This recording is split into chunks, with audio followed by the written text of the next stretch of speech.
Before we start, please hear a message from International News Today Network. Starting today, for every subscriber, International News Today Network will plant one tree to save our planet. Please help contribute in saving our planet by subscribing to our channel. One subscriber equals one tree. Thanks.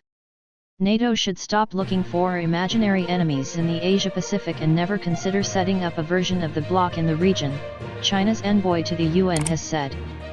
We firmly oppose certain elements clamoring for NATO's involvement in the Asia-Pacific, or an Asia-Pacific version of NATO on the back of military alliances, Zhang Jun warned at a UN Security Council meeting on Tuesday. The diplomat's statement came after Japan, South Korea, Australia, and New Zealand were invited for the first time to attend the annual NATO summit, which opened on Tuesday in Madrid, Spain.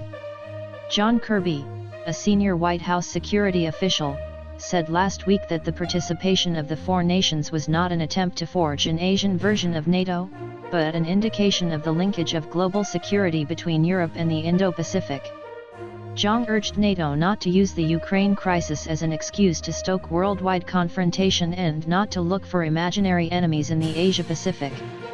The long-outdated Cold War script must never be reenacted in the Asia-Pacific. The kind of turmoil and conflict that are affecting parts of the world must not be allowed to happen in the Asia-Pacific, he added. NATO Secretary-General Jens Stoltenberg said this month that the bloc's strategic concept, a key document outlining the assessment of the security environment, would for the first time include the challenges posed by Beijing.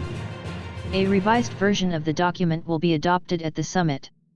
Individual NATO members, such as the US and Britain, have repeatedly accused China of threatening Taiwan and generally stirring up tensions in Asia.